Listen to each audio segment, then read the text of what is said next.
Hello dear student. इस video में हम क्वेश्चन नंबर 4 को सॉल्व करेंगे, जो कि है exercise 6.1 chapter lines and angles. और ये चैप्टर है क्लास 9th का।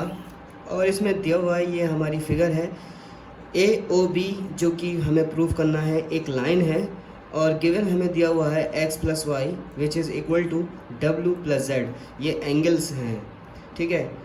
तो कोई भी लाइन तभी होती है जब वहाँ पर दो एंगल का सम 180 हो जाता है। यानी अगर मैं किसी तरीके से दो एंगल का सम अगर 180 दिखा देता हूँ, यानी लीनियर पेयर प्रूफ करवा देता हूँ या सप्लीमेंट्री एंगल प्रूफ करवा देता हूँ, तो मैं कह सकता हूँ कि ए ओ बी जो है लाइन हो जाएगी। तो मुझे किसका इस्तेमाल करना है? ये जो हमें गिवन दिया हुआ है x प्लस वाई, जो कि बराबर है w प्लस जेड के। तो प्रूफ में चलते हैं और देखते हैं। अब एक बात तो पता होनी चाहिए कि वो बात यह है कि कंप्लीट एंगल जो होता है, मैं यहाँ लिख देता हूँ कि we know that complete angle is 360। यानी पूरा एक एंगल जो होता है कंप्लीट एंगल, जैसे मान लीजिए क्लॉक है और यहाँ से वो दोबारा घूम कर यहाँ पर आ जाती है, तो इसको हम पूरा एक कंप्लीट रोटेशन कहते हैं, जो कि 360 के बराबर होता है, ठीक है। अब यहाँ पर इसका इस्तेमाल करते हुए मैं कह सकता हूँ कि जो ये सारे एंगल्स होंगे, यानी x प्लस वाई प्लस डब्ल्यू प्लस जेड, वो 360 के बराबर होंगे, ठीक है, इस कॉन्सेप्ट के हिसाब से।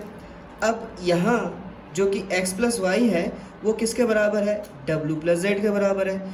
तो क्या मैं कुछ ऐसा कर सकता हूँ कि ये जो x प्लस वाई है यहाँ पर, या फिर w प्लस जेड जो है, उसको रिप्लेस करके मैं x प्लस वाई लिख दूँ? तो मैं यही चीज़ करूँगा। ये जो w प्लस जेड है जो कि x प्लस वाई के बराबर है, मैं इसको रिप्लेस करके x प्लस वाई लिख सकता हूँ, जो कि गिवन दिया हुआ है, ठीक है। अब यहाँ पर क्या है, इसको रिप्लेस करने के बाद ये जो x है और x है, ये लाइक टर्म्स हैं, और लाइक टर्म्स आपको याद होना चाहिए ऐड हो जाते हैं, यानी x प्लस एक्स 2x हो जाएगा। ऐसे ही y प्लस वाई जो है वो 2y हो जाएगा, ठीक है, इक्वल टू 360। ये जो राइट हैंड साइड पे जो है वो एज इट इज़ चलता रहेगा।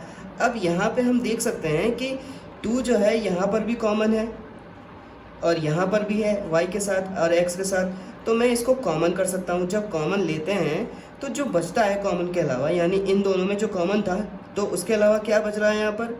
x। फिर ये जो सिंबल है वो लिखते हैं। फिर यहाँ पर 2 और y में जो कॉमन था उसके अलावा क्या बच रहा है? y, ठीक है, ब्रैकेट क्लोज कर देंगे। तो इस तरीके से कॉमन लिया जाता है, ठीक है।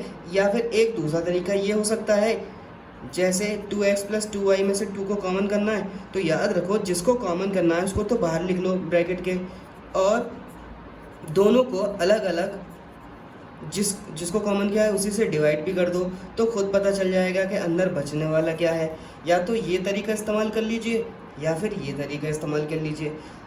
बात यह है, बस समझ में आनी चाहिए, ठीक है। अब ये जो 2 है ब्रैकेट से बाहर हो गया, तो ब्रैकेट के साथ जो भी चीज़ होती है वो मल्टीप्लिकेशन में रहती है, यानी इसका मतलब जो है 2 इंटू एक्स प्लस वाई होता है। अब हमें पता है जब भी कोई चीज़ मल्टीप्लिकेशन में से ट्रांसपोज होती है तो वो दूसरी साइड पर डिवाइड में चली जाती है। यह जो 2 मल्टीप्लाई में था वो डिवाइड में आ चुका है। जब मैं इसको रिड्यूस करूँगा तो ये 180 हो जाएगा कट के, जो कि आ जाएगा 180, ठीक है। अब यहाँ पे दिख रहा है कि ये दोनों एंगल क्या है? एडजेसेंट एंगल है, और इन दोनों का सम क्या हो गया? 180 हो गया। इस हिसाब से सिंस मैं यहाँ पे लिख सकता हूँ, since x and y are the adjacent angle, they form linear pair. ये क्या बना रहे हैं? जब भी दो एडजेसेंट एंगल मिलकर 180 के बराबर होते हैं तो वो लीनियर पेयर बनाते हैं। इसका मतलब जब भी लीनियर पेयर होती है तो ऐसा तभी होता है जब वो किसी लाइन को फॉर्म करते हैं, ठीक है। देयरफॉर हम कह सकते हैं A O B is a line. इस क्वेश्चन में हमें यही सॉल्व करना था। उम्मीद है आपको ये समझ में आया होगा।